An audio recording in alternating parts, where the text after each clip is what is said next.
Ginger. That's what you need. A mouthful of the good stuff and you'll see the back of any seasickness. Thank you for your support, John. Don't suppose you actually brought any ginger? No, I don't get seasick. Terrific. Don't worry, Sherry. We've almost arrived at Cordona. I can see land through the porthole.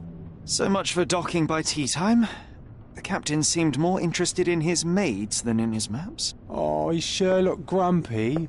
Cheer up. We're back where we grew up. It's exciting.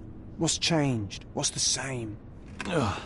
I'm starting to question whether the weeks-long journey was worth it. Travelling all this way, enduring this indignity simply to visit a grave. Even if it is my mother's. Ah, that's just Mycroft's nonsense, still rattling around in your head. Try to forget what he said. I have. I believe it was that this is a performative farce, a feeble excuse to avoid responsibilities, and that there was nothing to be gained from it. You needed to do this. Enough of the self-pity and doubt. So we're a little late. What of it? We'll retire to the hotel and visit her in the morning. It'll be worth it. Thank you, John. And if you want to notify the captain's wife of his indiscretions, I will not stand in your way. Ah, at last. I'm quite ready to get off this cursed boat. Come on. We'll go together.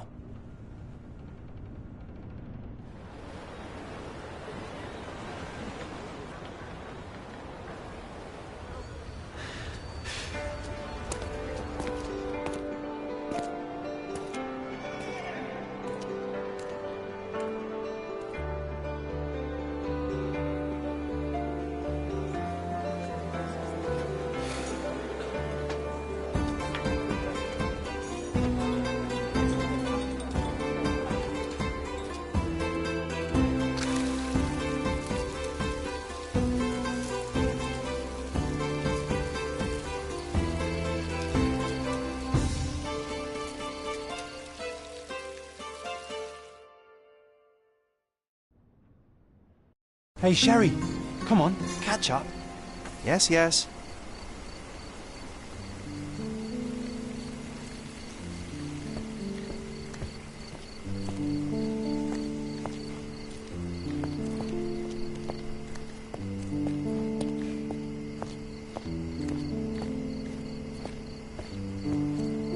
Sherlock, don't get lost in this huge garden. Follow the sound of my voice. Welcome to Il Palazzo de Lusso, sir. If you need something, sir, please inquire at reception. Welcome to Il Palazzo di Lusso, sir. We just need your signature.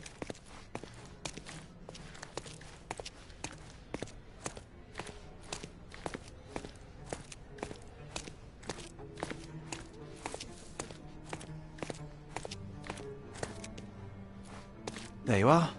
Ah, Mr. Holmes. Yes, we have room 221 prepared for you. I see it was reserved for 2 people. Would you like a second key? Oh, no, I think we'll stick together. Very good. Rooms are upstairs, sir. Welcome to Cordona. Hurry up, Sherlock. I want to see our room. I hope there's a balcony with a view.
Pardon, monsieur, but I am not in the mood to talk. Would you like a drink, sir? Would you like a drink, sir?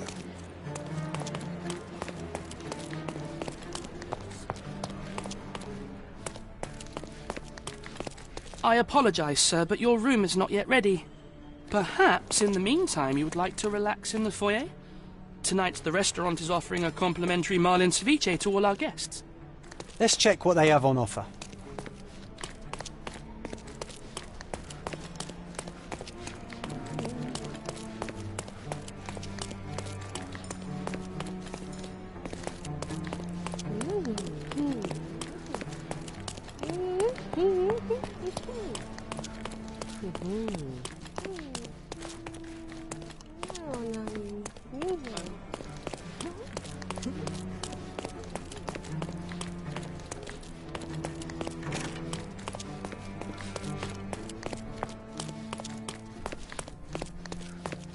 Whoa, what a breathtaking man.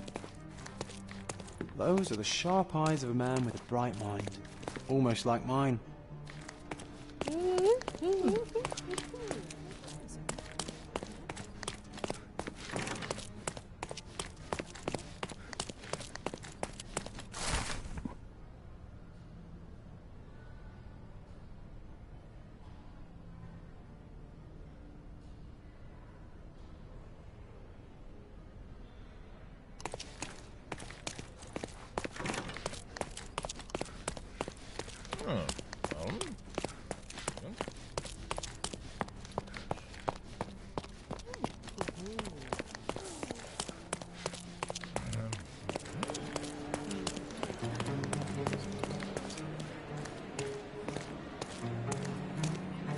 Hey, Sherry, just our luck. If seafood's not to your taste, everyone loves Benedict's batch. Our poached eggs with hollandaise sauce. A medium, John. Haven't we been through this already? Come on, it's not like we've got anything better to do.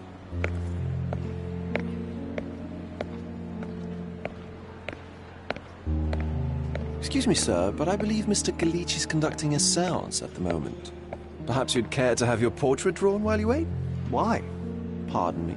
Why should I sit for a portrait? Sir, it's art. It doesn't need a why. It is its own justification. All things require justification, be they objects, systems, or beliefs. How about art as the lens through which we see the truth of the world? That's backward. Truth is not subjective and not complicated. It's just the truth. It either is or it isn't. You do not need a lens to see it, just an open mind. Ha! That seems rather close-minded. Truth, like beauty, is in the eye of the beholder. So tell me, what do you see? Mediocrity.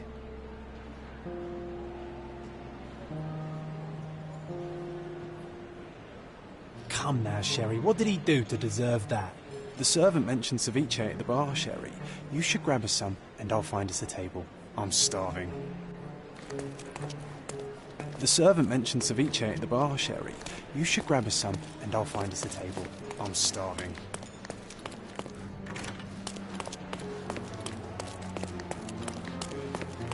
Okay, time to check if John found us a nice table for the evening. If seafood's not to your taste, everyone loves Benedict's batch. Sherry, I'm over here with my new Ursine companion. Pardon, monsieur, but I am not in the mood to talk. Cordona's even quieter than I remembered. It's going to be a long evening. Ah, come now, Sherry. What say we amuse ourselves with a little game? What were you thinking? Oh, promise me it isn't nonsense.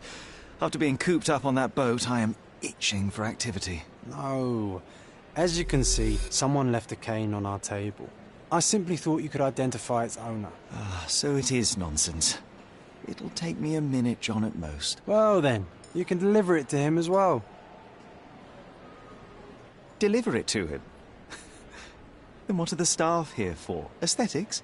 Stubborn, Sherry, too stubborn. You wanted something to do. Slapping oneself in the face is also something to do. That doesn't make it worthwhile. But all right, Let me take a look.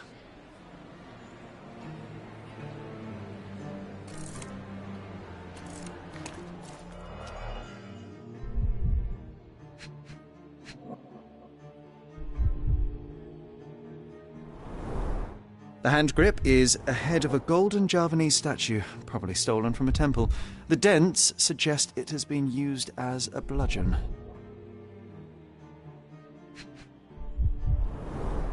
The cane is made of ebony, it's worn uncared for, and bears the scars of numerous hits.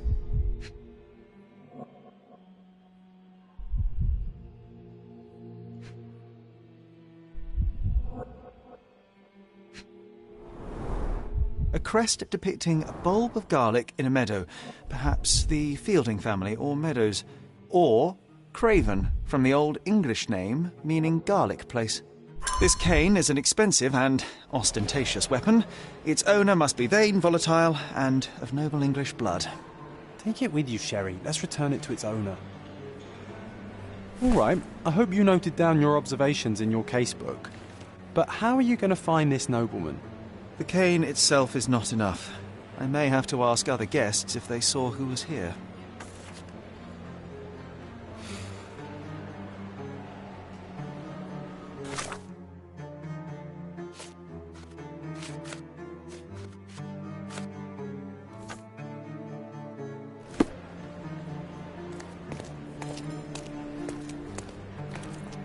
Pardon, monsieur, but I am not in the mood to talk.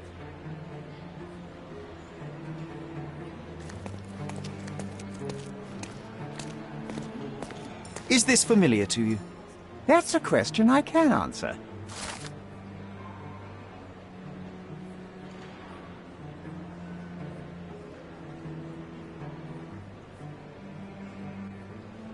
Well, even with your keen senses, Sherry, I doubt you'll find the cane's owner on your first try. And would you be confident enough to bet on it, my friend? Why not? Let's see how good you really are.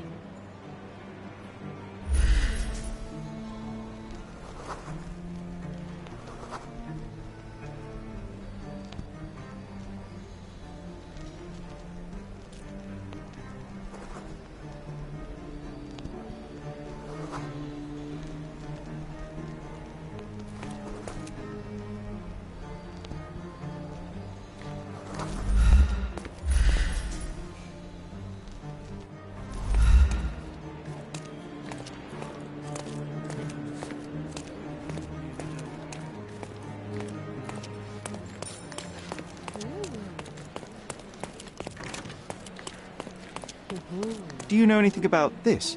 I'm so sorry. I can't help you, sir. Do you know anything about this? Excuse me? What? I'm not sure I know. You obviously haven't thought this all through. Or are you just annoying these people on purpose?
May I ask you something? My dear fellow, you're talking to the right man.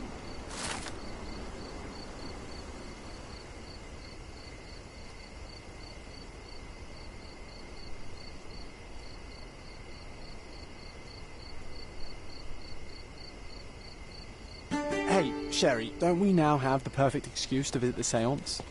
I'm just going to give the cane to its owner. You will not persuade me to take part in this show.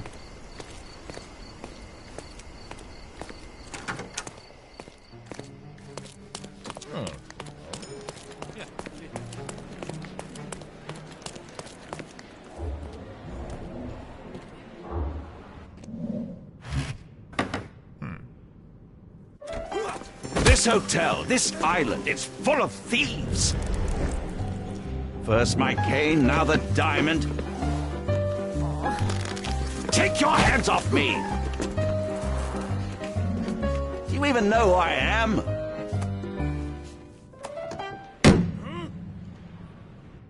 Hey, boy! That's my cane! I get that a lot. It's a very common design. What? No, that's a custom-made... A joke. A joke. It was left at my table in the restaurant. I thought it deserved to be returned. Well, I'll be... It is rare to encounter a straight-fingered true penny these days. What a gentleman. But I must ask, how did you know I was the rightful owner?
Simple deduction. Your cane told me everything I needed to know. I was after a strong, middle-aged man with a keen interest in adventure, noble blood, and affection for strong drink. And if one were to go further, one may even be able to extrapolate your name from your heraldic symbol, Lord Craven. Marvelous. Simply marvelous. That's me, Lord Andrew Craven. You are the real medium. You hear that, Emma? Well, you found my cane. Perhaps you can locate my diamond, too. Yes, you should do it. It will be child's play for you, Mr. Holmes. And if a child can do it, then I'm sure the local police can suffice. The police? Why bother? I know this harlequin stole it. The only question is, where is it hidden? Fine. Give me my stick and I'll resolve the matter myself. This thief almost confessed after a single punch. I suspect a beating may result in answers of questionable veracity. Fine. I shall spare you and he the trouble if you first answer me this. How does a priceless diamond become the subject of a séance? It is an unusual accoutrement. Emma wished to speak with its former owners. My grandfather told us it belonged to a Rajah, an Indian king. So you were summoning long-dead Indian royalty, and, pray tell, you were expecting him to converse in English? To be frank, Mr. Holmes, I don't believe in ghosts. But Emma was fascinated by the idea of meeting a real king, even a dead one. Well, a crown is a crown. Can you describe the stone itself? A yellow diamond, not less than 100 carats, and perfectly egg-shaped. There is not another like it. You insist the medium robbed you during the séance. But what occurred exactly? It was a dirty trick. We were sitting here in the dark, chanting and holding hands, as expected. Then something began to appear from the medium, like a cloud or a bubble. The swindler called it ectoplasm. Ah, yes. Common in the spiritualist trade, and quite the spectacle. Indeed, perhaps too much. My beloved Emma screamed in horror, and I stood to defend her, attacking that cursed ghost. How brave. But my hand hit nothing. The medium jumped away from me, and Emma fainted. I lit the candle, and the diamond was gone. Stay here, and don't touch anything. I'm going to investigate further. Don't fret, I'll be keeping a close eye on this thief.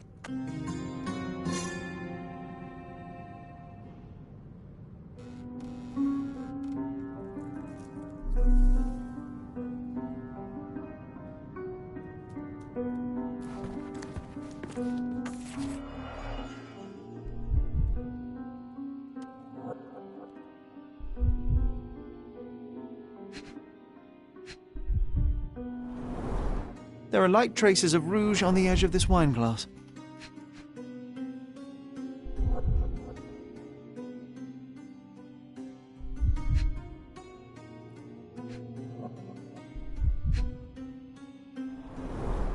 This must be the ectoplasm.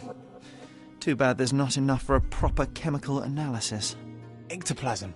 The ghost was here, Sherry.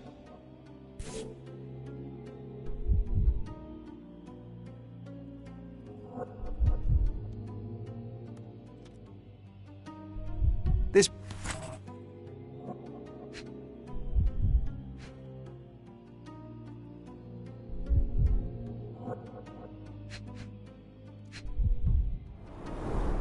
Half a glass of Balblair Scotch and the remains of a Paul Aranaga cigar. What else does a gentleman need?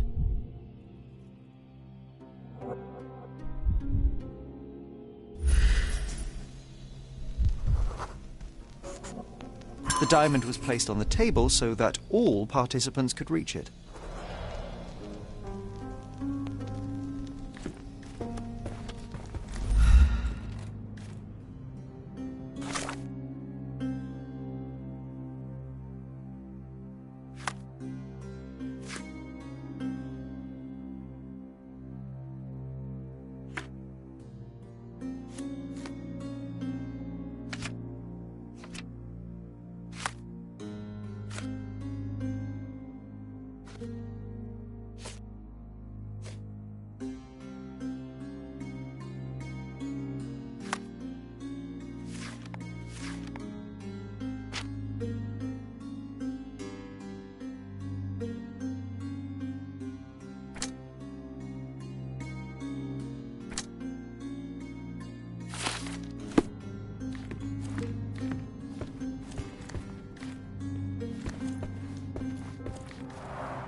Quite a display for the tremulous visitor.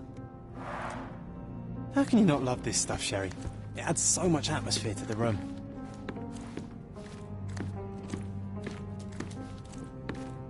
Thank you for helping us resolve the situation, sir. This hefty chair has nearly broken after hitting the wall. Could one man even lift it? At Cambridge, I was captain of the rugby team. It was no place for weaklings.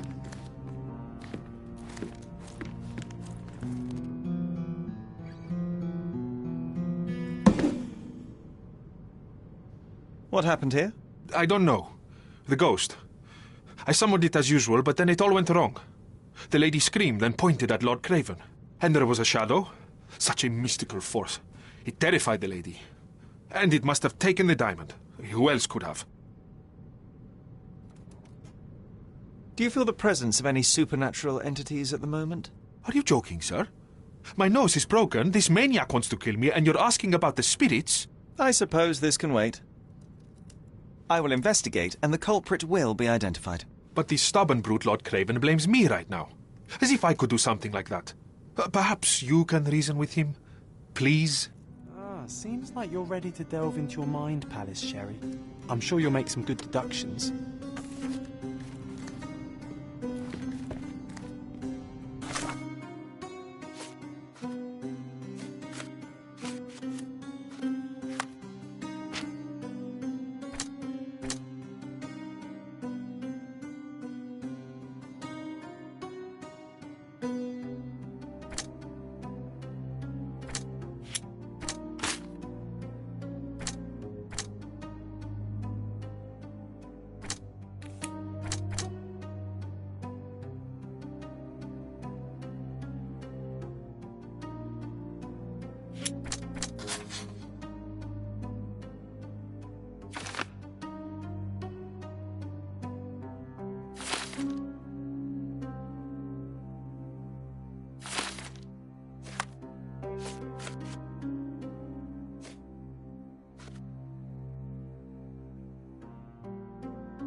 It seems there may have been an unexpected visitor outside the window.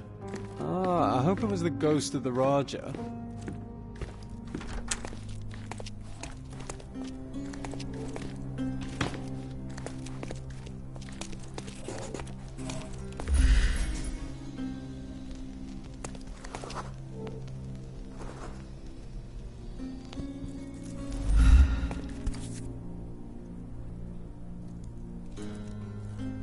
This looks recent.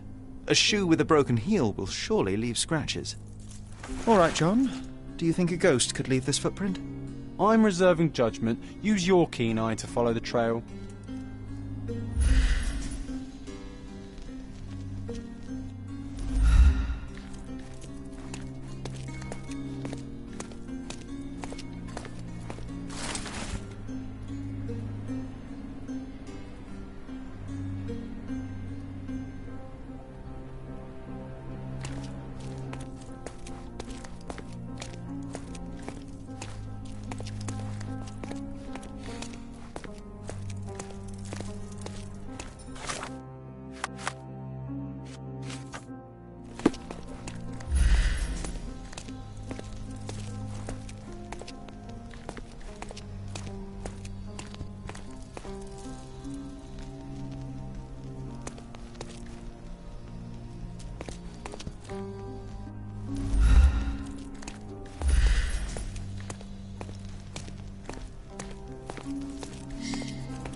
Size 4 with a broken heel.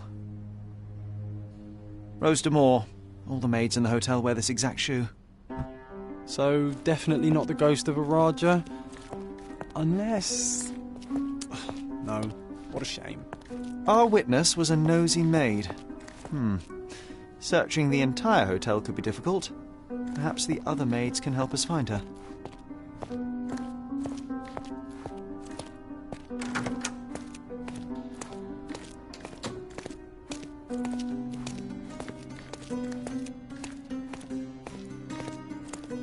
May I ask you something?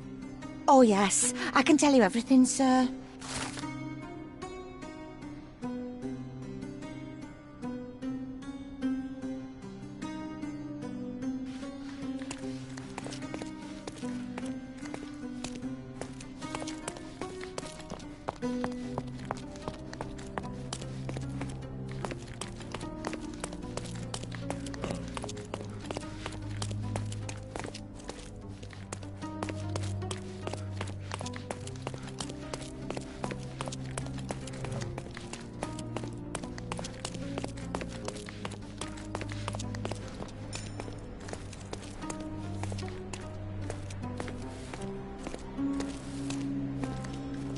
Finally, there you are.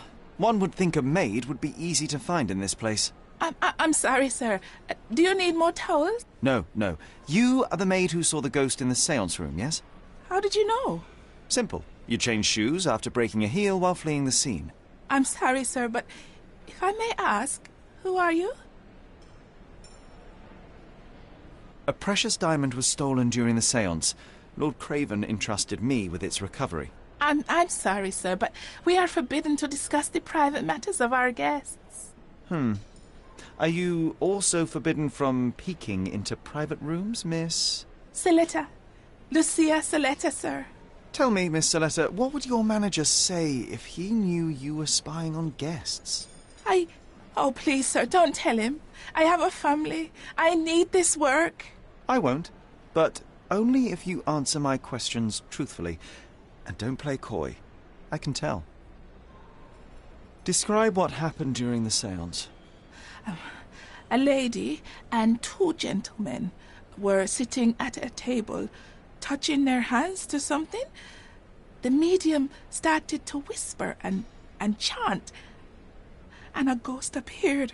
A ghost? You're confident? It was unearthly, sir.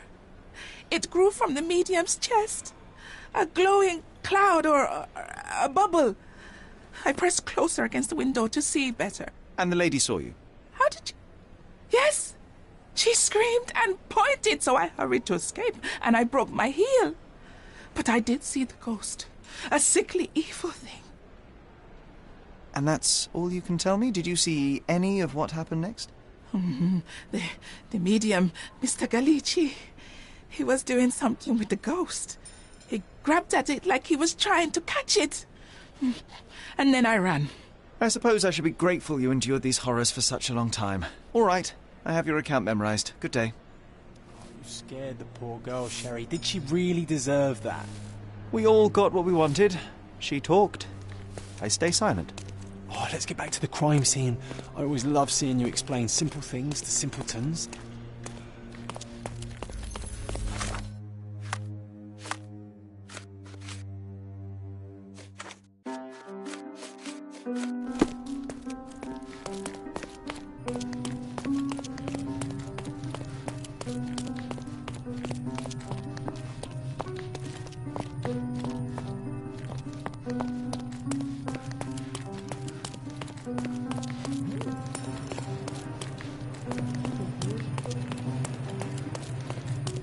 Lady Craven retired to her room to rest. Lord Craven remained here until the staff reported that the medium was locked in his room.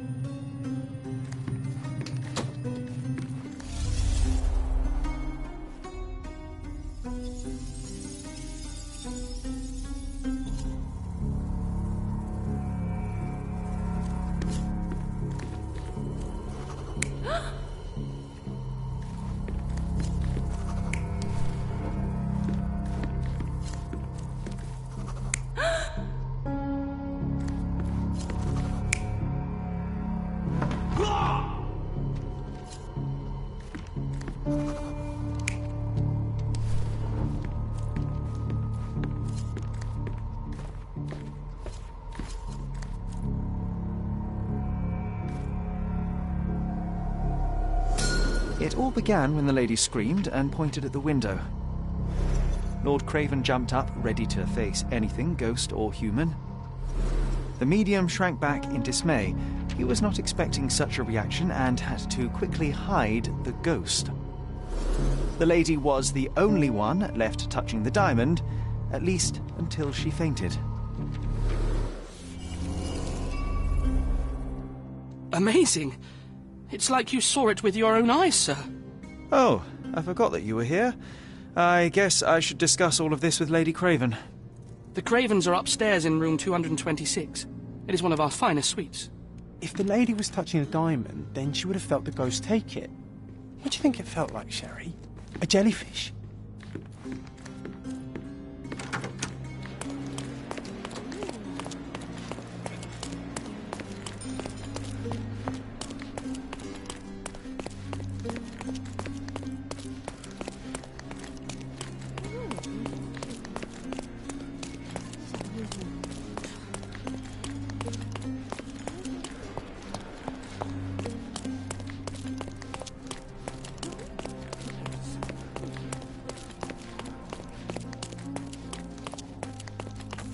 Lady Craven is not who she seems. Remember her behaviour in the hall.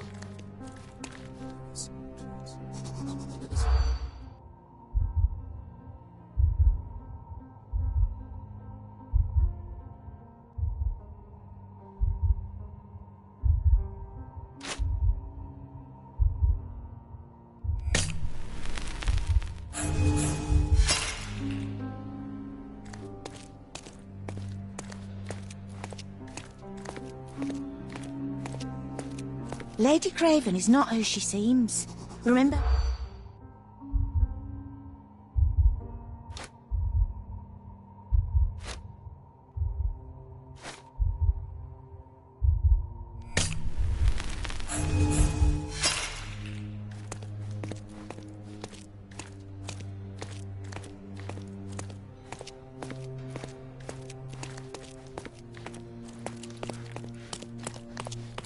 Lady Craven is not who she...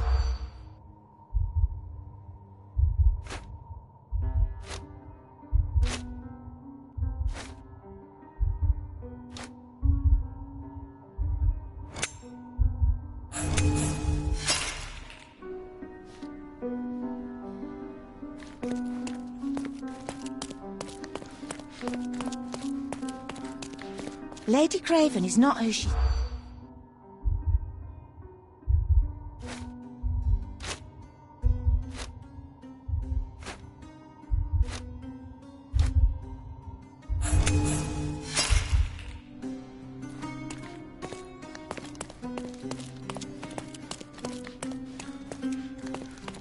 Lady Craven is not who she...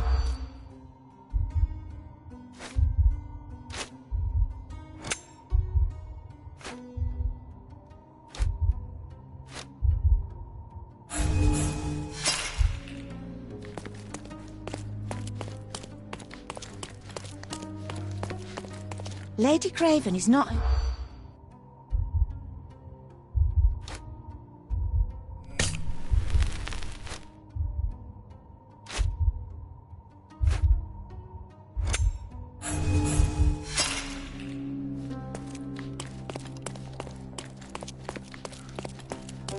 Lady Craven is not...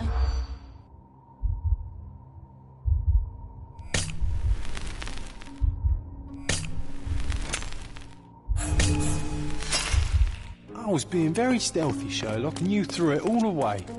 Come on, pull yourself together. Lady Craven...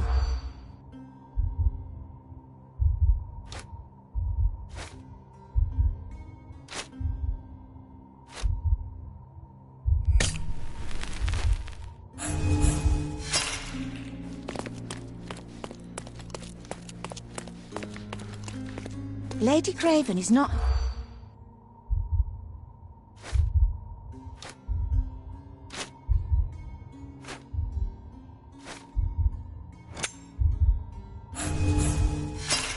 I'm guessing you didn't get what you were after. It happens. I always wanted a pet cat. Lady Craven is...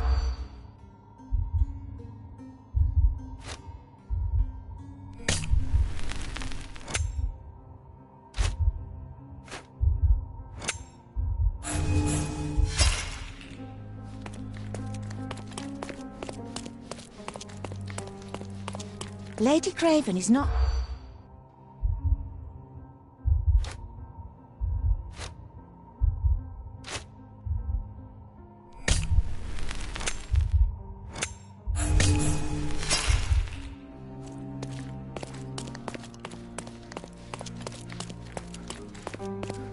Lady Craven is not...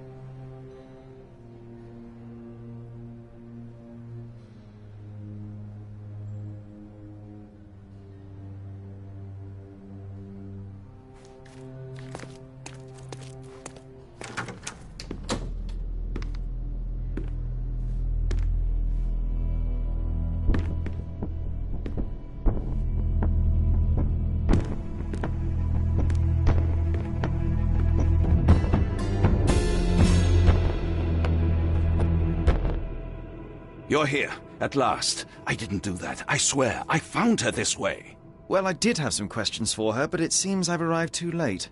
Now it's a matter for the police. Mr. Holmes, you said it yourself. They're children. They'll only make things worse. You promised me you would investigate. Investigate a theft, not a murder. Fear not. I will tell them all I've uncovered. Please help me. The police will surely accuse me of Emma's death. You were the only one who can find the truth. Fine, but only because it's slightly more interesting than the walls of my room. Tell me what happened.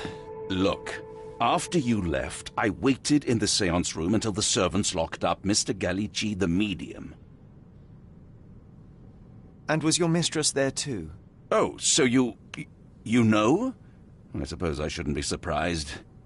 Regardless, the staff took Emma to her room. She was still feeling dizzy.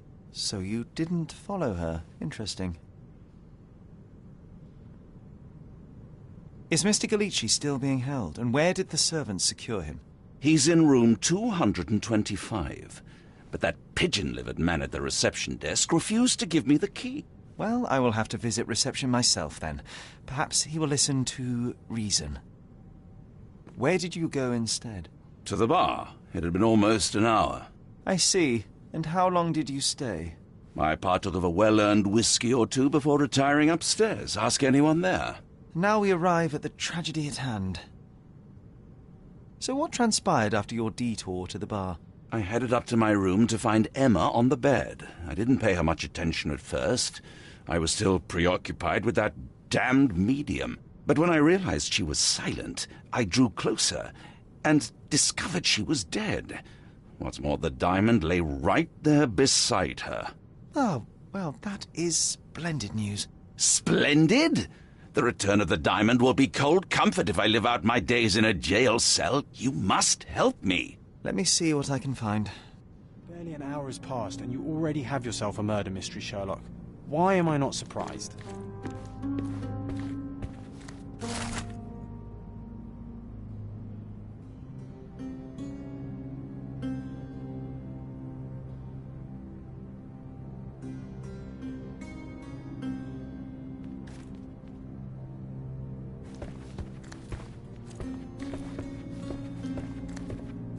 Someone was not happy with his post.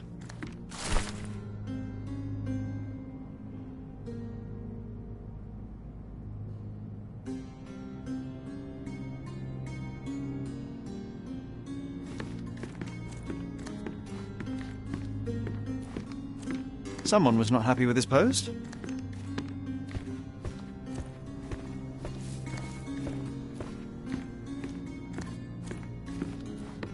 Do something about it, Holmes. I did not do it. You know that.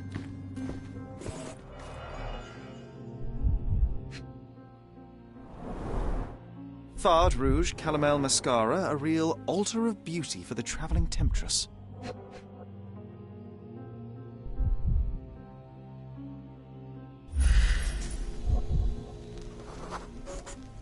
Aha, a neat hiding place.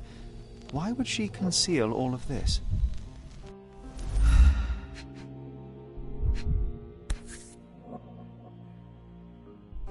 This ring looks out of place among the others, and the design is familiar.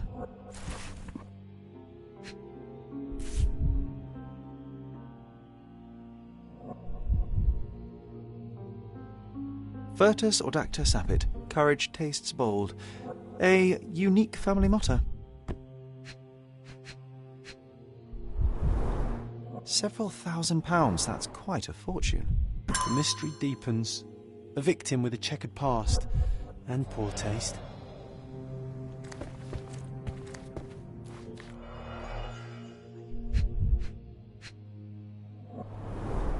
Strangled with bare hands, judging by the bruises.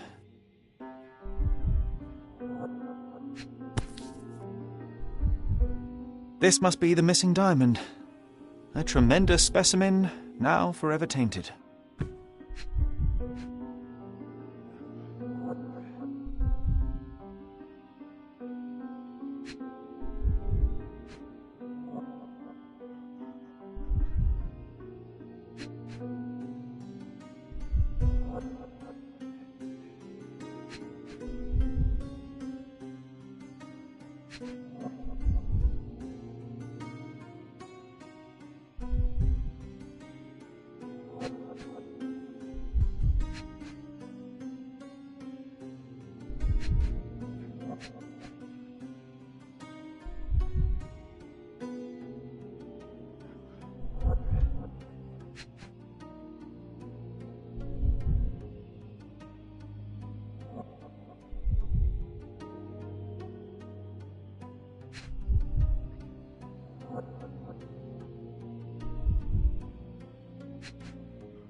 Everything was tipped out of the bed as if it was searched.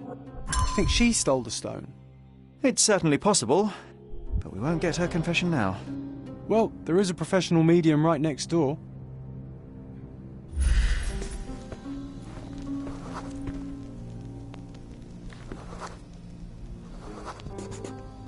A remarkably simple lock.